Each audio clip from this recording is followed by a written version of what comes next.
Piga! Piga! Piga! Filimbi!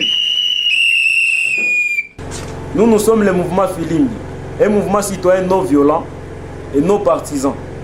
Et chaque fois que nous nous mettons sur le terrain, Filimbi est notre cri de guerre. C'est notre cri de joie et ici c'est notre cri d'allégresse. Nous continuons souvent à siffler pour interpeller la conscience de presque tous les Congolais. Parce que Filimbi signifie éveil, signifie alarme, signifie arbitrage. L'arbitrage c'est quoi? C'est sanctionner ou soit avertir là où il y a une faute. La faute elle est commise au niveau des dirigeants qui sont considérés comme les joueurs. Si la faute elle est grave, nous donnons un carton rouge.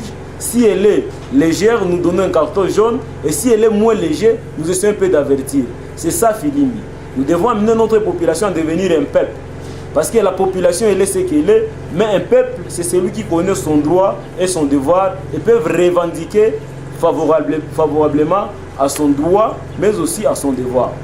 Le plus grand combat que nous avons maintenant, c'est de mobiliser la population, à savoir ses droits et ses devoirs, et leur montrer les méfaits de la dictature.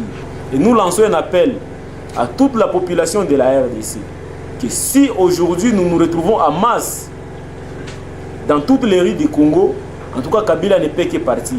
Parce que le grand ennemi aujourd'hui du Congolais, c'est la paix. Nous allons tout faire pour essayer un peu de ôter la paix dans les chefs des Congolais. Et nous allons nous soulever comme un seul homme et nous allons trouver la solution. Si Kabila cette année ne part pas, ça ne sera pas la fin du monde. Mais aussi nous n'appliquerons jamais le plan B de la violence. Nous allons résister dans la non-violence. Si on échoue, on échouera dans la non-violence. Si on réussit, on réussira dans la non-violence. Mais en cas d'échec, nous devons toujours faire un comeback pour nous restructurer davantage jusqu'à ce que nous allons amener ce pouvoir dans une faillite. L'accord politique global et inclusif signé le 31 décembre 2016. Sur la fiche de la CENI, c'est écrit 2017.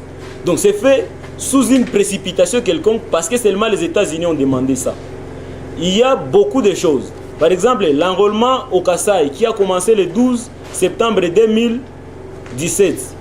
Dans le communiqué ou dans le calendrier de la CENI, c'est dit que non, l'enrôlement a commencé le 3 novembre 2017. Pour la question de l'enrôlement du Congolais de l'étranger, ça doit commencer en juillet 2018. Mais lorsque vous lisez le calendrier de la CENI, vous voyez qu'il y a maintenant l'adoption de la loi portant répartition de ces sans avoir terminé le fichier des Congolais de l'étranger. Tout ça, c'est des contradictions vraiment qui ne nous prouvent à rien que ce calendrier est viable et ce calendrier peut être respecté par rapport aux échéances que lui-même Nanga a évoquées dans le calendrier. Votre suggestion? Notre suggestion, c'était de dire quoi? Le RASOP l'a fait, les MLC l'a fait, que les élections peuvent se faire à moins de 200 jours au Congo et c'est très possible. Donc nous ne sommes pas les experts en ça, mais nous savons que quand même il y a des experts qui peuvent faire mieux que Nanga. Parce que pour la majorité, il n'y a que Nanga qui peut organiser les élections. Dans ce cas, vous ne demandez pas l'annulation du calendrier, mais vous demandez la modification. La modification, mais la transition se fera sans Kabila.